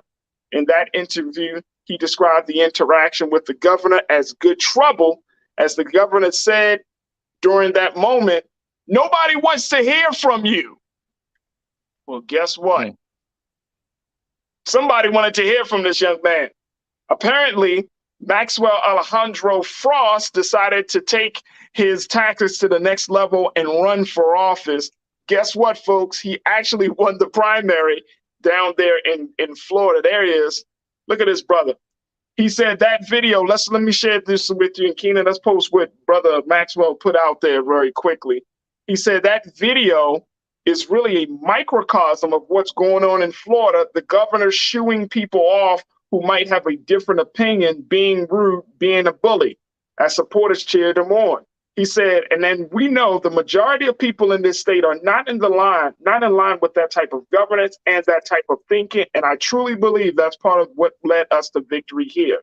Now, he also campaigned on gun control and Medicare for all and won high profile endorsements from progressive U.S. Senators Bernie Sanders and Elizabeth Warren, beat out a crowded cast of Democrats who ran for the seat in Florida's 10th congressional district, which includes the Orlando area. Now, here's the other thing about him real quick, Rashad. Let's bring Rashad back in on this.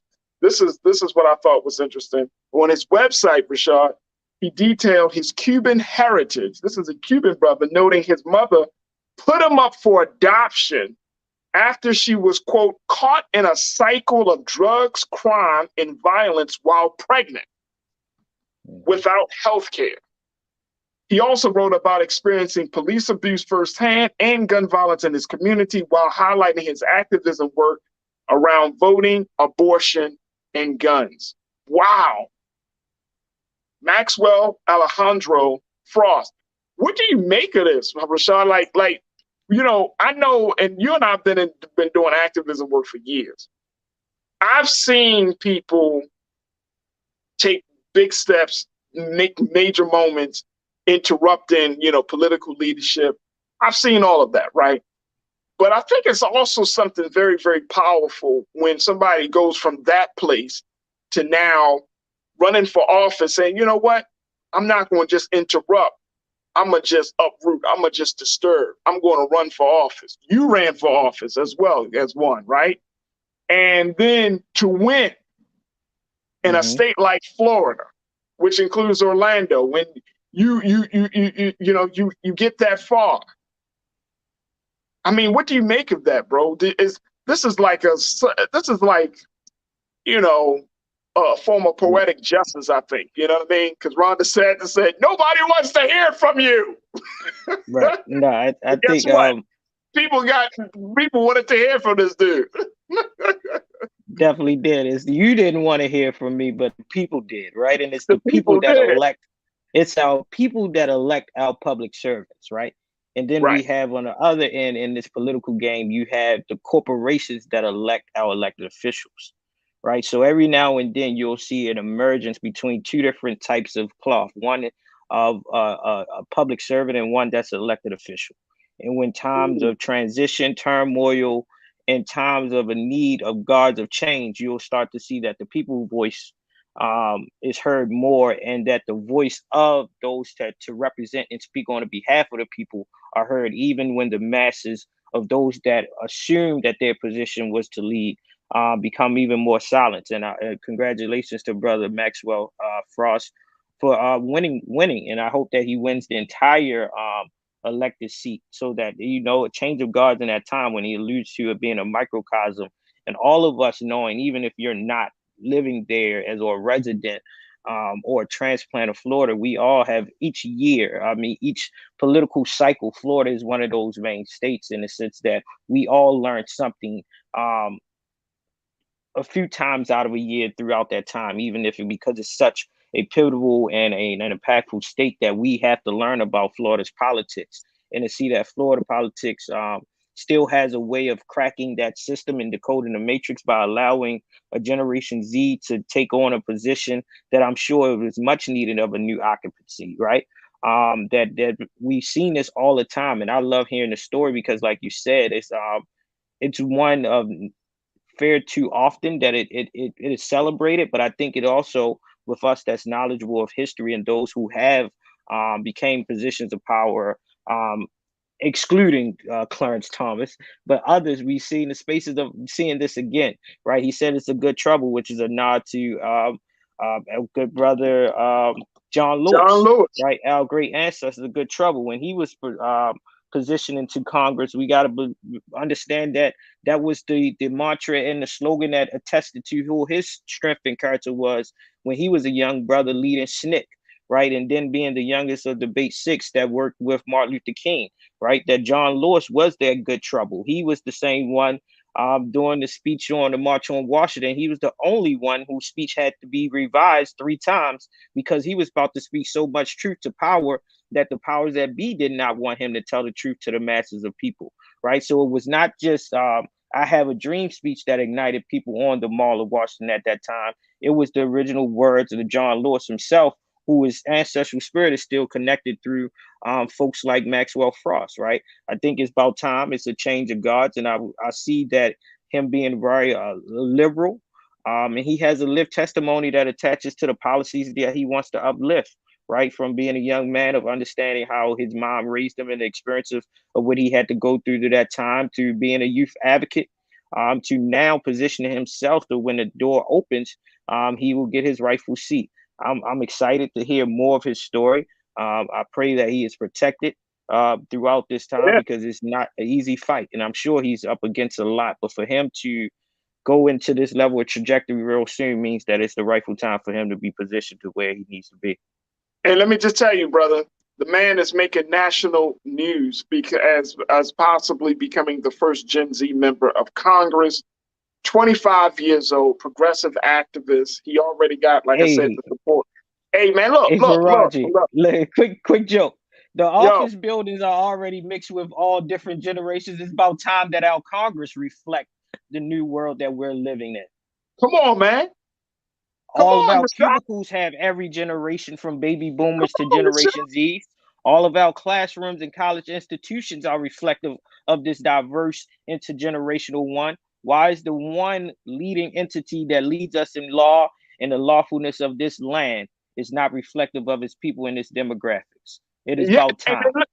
Let me, and to that point, brother, to that point, and I really hope if you down in Florida, folks, if any of my watchers, if y'all are down in Florida, Culture Crew, y'all should show support for this brother.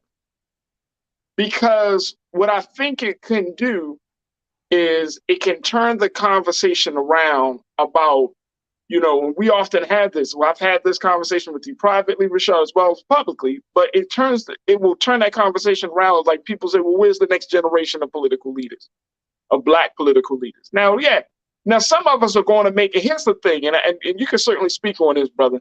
Some of us are going to be like, well, he's Cuban. He's not, quote unquote, from the motherland. He's not African American. He's Cuban American. The man is dark. We're going to take every qualifier to try to disqualify him and make it easier for those that want to discredit him, a cleaner slate, so that they can retain back what they should not already have in the first place. Come on, brother. Don't go for the okie doke, folks. Don't let a label to get in the way of our progress because he's not of this community or that community. Please, let's not get into that, because if he's positioned, if he gets the full support of the Cuban community, of the Black community, if he's running, right, he's 25. Who's to say what this brother, who he will become, the path that he can take, who's to say what type of change that he can create as a result of him being there? Look, I don't care if the man is Cuban. I want to make sure that brother, if his values and his interests are in alignment with mine, what does that have to do with him being Cuban? But I'm bringing it up because I know Black folk. Black folk, we love to set up barriers, because if you ain't truly Black, Black ain't Black.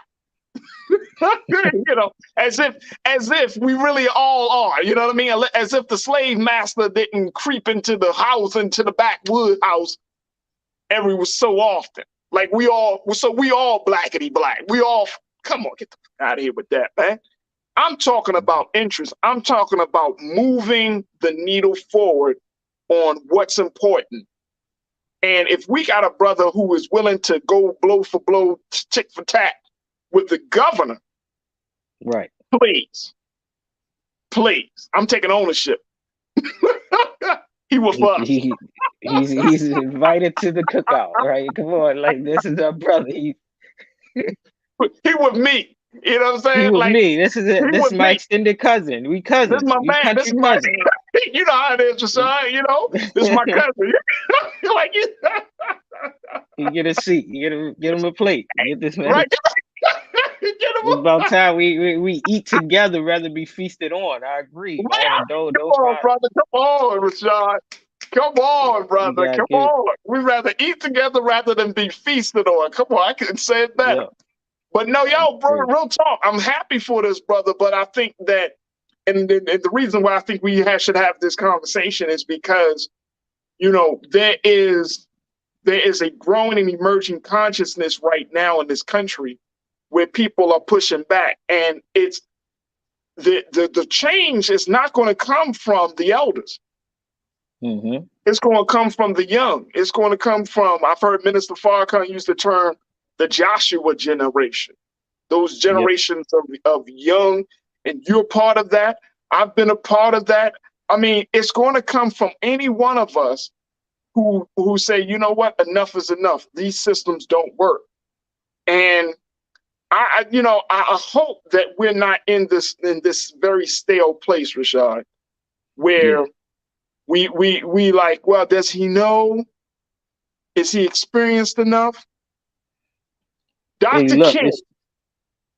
King, if you look at the great ones that we quote, that we subscribe to, these brothers and sisters were young men and women involved in movement. I read about Al Sharpton, where he was 18 years old in 1972 at the great black political convention. He was 18 at that time. So when you're talking about situations like the importance of bringing the next generation in, how is that going to happen? There has to be a culture where we say we respect, we honor, and we're going to provide a space for the young to take us further. The culture has to change before we start talking about policies, and before we start talking about programs. There has to be a cultural shift from our vantage point. What's your take on that, bro? Yeah, I agree as well. And it can't be a space of allowing, like you said, any of these divisive tactics that we are all accustomed to, that we know is going to be forthcoming, which is why I'm glad that you put it out there, that we just have this in-house conversation at the kitchen table with us black folks that, hey, he's our cousin, right? In that space of, but also we got to be in a larger scheme of things in this new world. It's like we have to address these isms. This is not a space where we allow ageism to help us to be a little circumspective of what this man can possibly achieve as an elected official. One in particular is because age doesn't equate to wisdom, right? Wisdom is something that is passed on, that is beyond this our physical form, but wisdom is also through applied knowledge and action, right? So anybody of any age can acquire some level of wisdom and discernment to lead any people. Like you said, we have seen it else before. We've seen the prodigy son of Martin Luther King Sr., who's Martin Luther King Jr., surpass him. We've seen John Lewis step into SNCC at the age of 16 years old and working up the ladders, and seeing him being outrooted by a young Kwame Ture, right? Stokely Carmichael, who wanted to be the next generation of the SNCC leadership because he thought safeguards, who was in that intermediary age of who John Lewis was at the time, uprooted him. And we still are looking at both of these men as pillars in a generation that we must be willing to recognize our leaders in the present moment. And this is not a leader that has a jersey. This is not a leader that has a number and a name over top of them. And this is not a leader that is trying to prophesize off of entertainment. This is a young leader that have seen his voice and advocacy be heard, even when it wanted to be silent, to the point that his people has catapulted him to this position. And now he just needs the rest of us to get on board and be the village that we need to come and overcome this red state and turn it to blue, or turn it into whatever hue that allows us as a people to show up and be our free selves. Absolutely. Jacqueline, you checked in as we having this conversation about the possibility of having the first Gen Z member of Congress. Jacqueline, you said our diaspora is everywhere. Absolutely. Absolutely. There's a conversation that's right there with our culture crew, Rashad, happening right now. Folks are talking about the history of Cubans and Africans working together, Fidel Castro and the great relationships and the ups and downs of the relationship between Cubans and Africans. So we do need to include that as part of the discussion, talking about Cubans, Africans, Haitians. I love the conversation we got right now that's brewing. That's happening right now. So make folks, y'all check it out. Janae, you say kudos to Maxwell, but Florida is a microcosm of the Latino population. Good for them getting representation. I hope they can help bridge the gap, because we need more Democrats in that red state. Yeah, I would agree. I definitely would agree. And I feel like, Rashad, a lot of times, if we don't see that sometimes our progress can come in the form of other people. Mm-hmm. You know what I mean? It's not going to always, it may not always come in the form of Black people. The movement doesn't always work like that. God doesn't always work like that. You know what I'm saying? You can get blessings from anybody. Mm-hmm. If God so move that person to be a blessing to you, you know what I mean? You could be blessed by anybody. White person, Agreed. Black person, Latino, Native American, Asian, doesn't matter. You know what I mean? But what you gonna say? You know, it's like that old story that if you see a person drowning, you praying to God for somebody to drown to save you, and you know you got this type of person coming up to you, and you're like, no, I want it from a Black man. Then you got this person. No, I want it from somebody that's coming from my community. Then you die, and then when you meet your maker, he said, well, you asked the God, and you say, well, why you never came out and saved me? He said, I did come out and save you. You just didn't accept it because I sent this person, that person, and that person. You didn't accept it. And see, that's the space that even, and sometimes, and this is just, I think this speaks volumes about our oppression. We've been so oppressed that it's hard for us to even accept help, right? We've been so oppressed, we've been so messed up in the head that we can't even accept the help, whether it's coming from a white person, Latino person, whoever. It's just like because we're like, no, I don't trust nobody. God, you're gonna have to come down. And God said, well, I am making myself known in this person. I'm making myself known in that person. So there's still a lot of pain, which I understand. There's a lot of pain, but I don't want us to get into a space, Rashad, where we're rejecting helpers in the struggle, in the cause, in the fight for liberation. We shouldn't be. We don't have the time nor the liberty to reject people who want to take us take us further along. We don't have that time. I'm not going to. What's the point? If you got an Asian person to say, yeah, man, I'm with the causes and the struggle of Black people, what you want to say? Well, man, you Asian, man, you need to go back to your community. We got it over here. Shit. You can't do if you got a this. white person, if a white person said that, you're gonna reject a white person if they have good intentions and they willing to sacrifice and make and struggle with you, you gonna reject a white person? I'll wait. I know us. Some of us would. No, bro, I'm not rejecting them. No, you owe us. So you actually do. I've been expecting you to help because you've done so much damage. So you owe us. So I just wanted to again, we just highlighting the work that this brother is doing, and I really hope and pray that he's successful. And that folks down in Florida understand, like, if y'all want to see real change, you're going to have to see it. It just may come through the next generation. It may come through the next generation. All right, very quickly, as we wrap up this part of the conversation, Rashad, I wanted to, talk a little bit about some of the things that are trending. Capitol Music, check this out, folks. Throw the whole thing away. This is why we gotta have the culture. This is why we gotta have the culture, because we gotta check when stuff just goes left in the culture. All right, if you did not know, Capitol Music Group, they had just a couple of days ago. We didn't get a chance to talk about it here on the show, but it was in my notes to have us talk about, but we just never got to it. But Capitol Music Group had initially went as far as to sign a virtual rapper by the name of F.N. Meekin. And check us out. Look at this dude. Look at this dude. I can't even say dude. Look at this thing. It's like a baby, a Lil Pump, and Tekashi 6ix9ine. I don't know what's going. I don't know. He looks like Tekashi 6ix9ine. I don't know who the hell this guy is. This thing is. Well, apparently this guy or this thing, F.N. Meekin, he was partially powered by artificial intelligence. Take a look. Check this out, Rashad. Red flag. We need flags for this segment. Just as you go through this story, we need flags and just start throwing them. There's so many flags.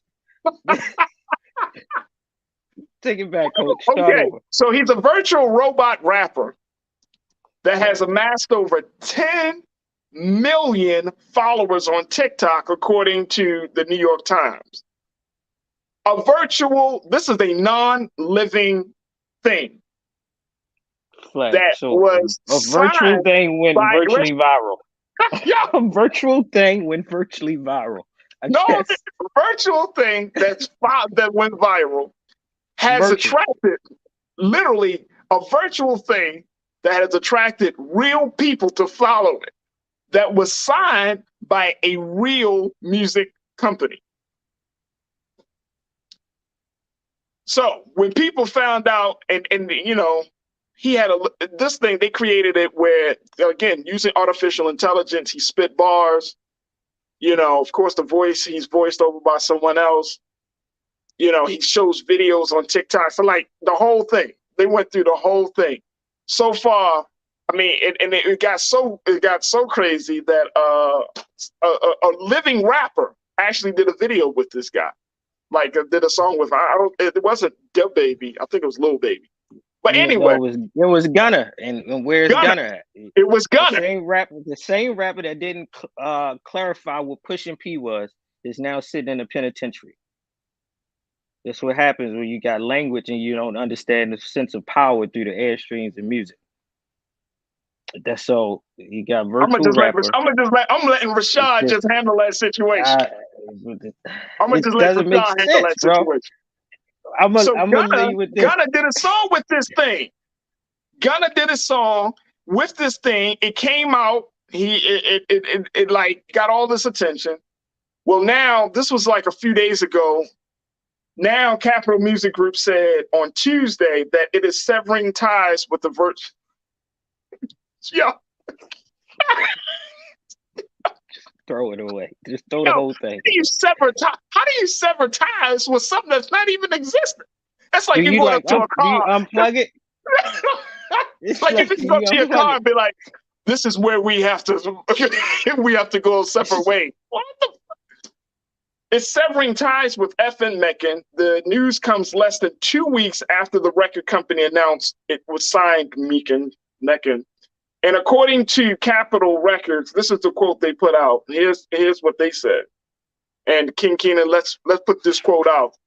They said that Capitol accompanied the announcement of dropping FN Meccan with a statement that addressed the backlash. They said that we offer our deepest apologies to the Black community for our insensitivity in signing this project without asking enough questions about equity and the creative process behind it. We thank those who have reached out to us with constructive feedback in the past couple of days. Your input was invaluable as we came to the decision to end our association with the project.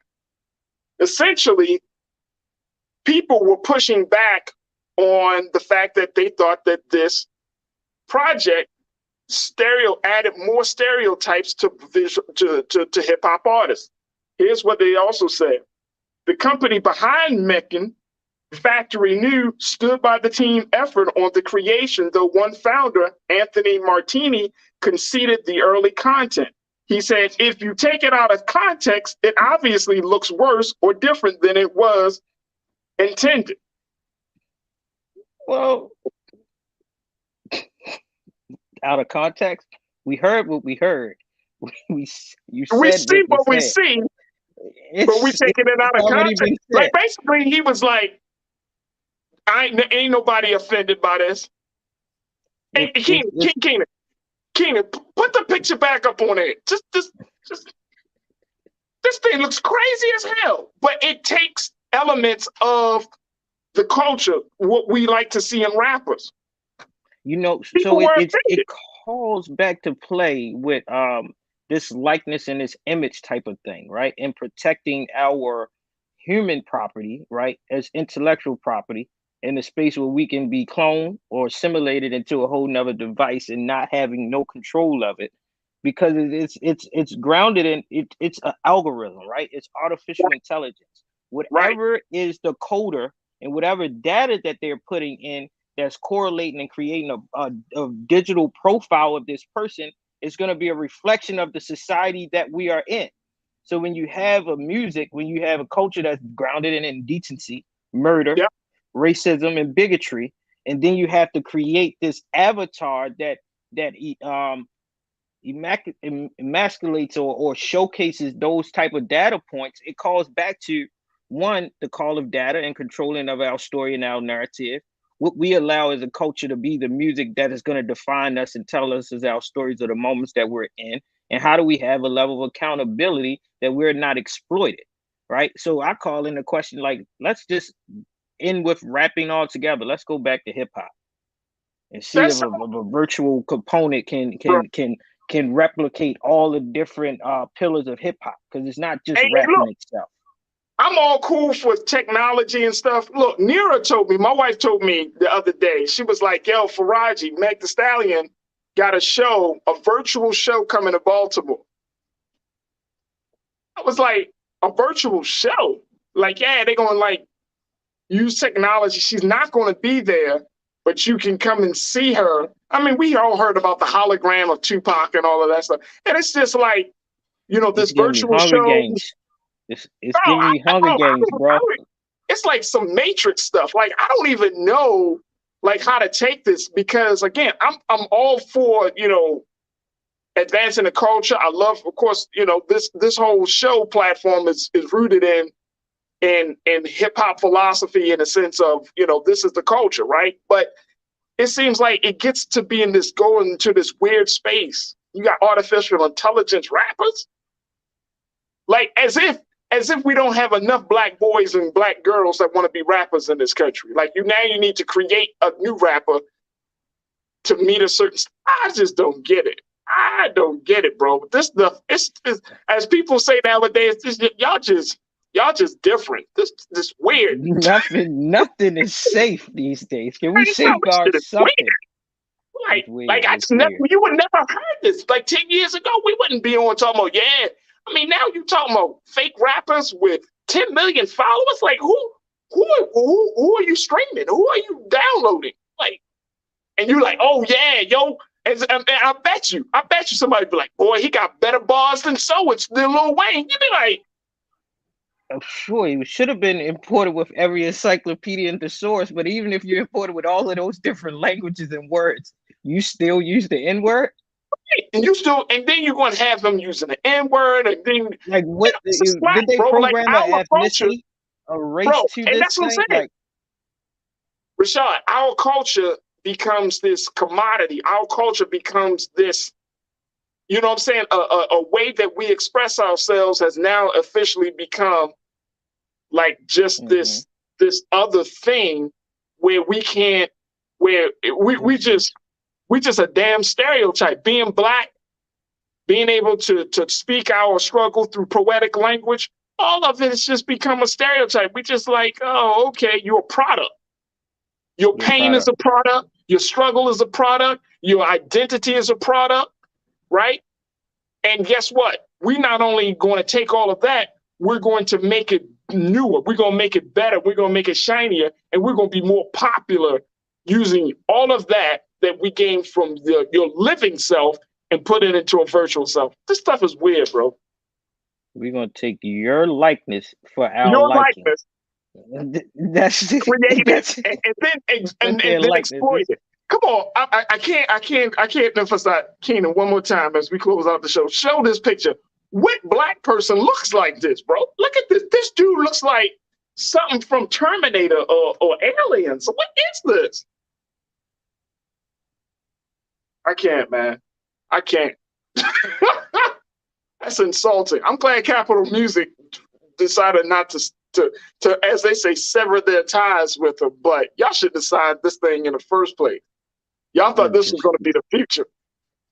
So did it sign its own contract? I have so many questions. We're gonna have to pick this one back up. Do you just unplug it, or do you gotta erase it? You got Central Art Delete? Like, what's going? Bro, I don't know. Total Recall rappers, man. How would he perform? It would have to be I don't know, like Rashad, you asking too many logical questions that I can't answer, brother. you know how you want to be I'm like. laughing, but it's sad, man. If you That's reach the way on our the stage, culture is.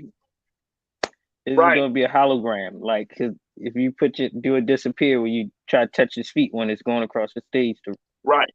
I got so many questions, but I'm glad that they deleted it, and I want to delete it from my memory. And I hope that they don't do a 2.0 prototype, because that's going to be even more scary. And like you said, we already culturally we think there's a few ways out of the hood. If they create that, you can't rap your way out the hood no more at this point.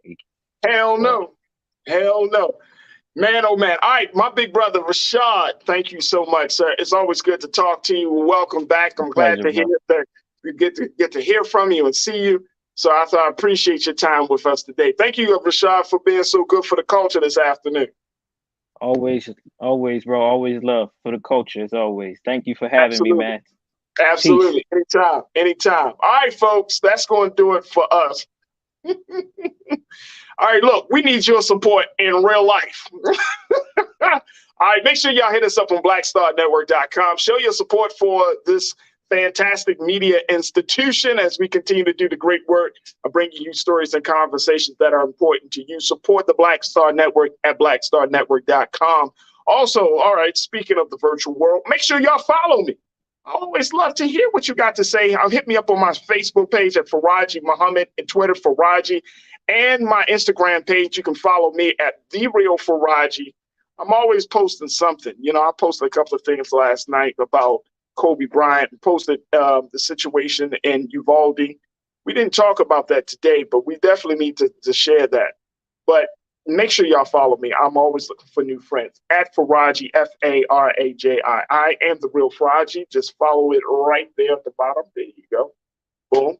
And make sure y'all continue to have the conversations. Big shout out to my online culture crew. Always appreciate each and every one of you for making these conversations so worthwhile. So thank you for your support in being in the chat and having these discussions. All right, make sure y'all stay tuned, because at 6 o'clock Eastern Standard Time is Big Brother Roland Martin. RMU will be coming up next. It's Thursday nights. You know how they rock and roll. Big shout out to my team.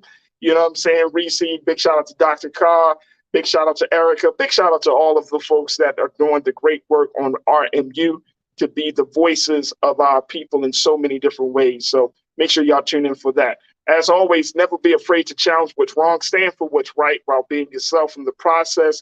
Make sure, and a big shout out to my team, Joel, Shannon, King Keenan, Ariel, and of course, all of those in the control room that's making the culture great show that it really is. I thank y'all so much for tuning in, and I look forward to chatting with you tomorrow for another exciting edition of The Culture right here on the Black Star Network. Have a great evening and talk to you soon. Peace.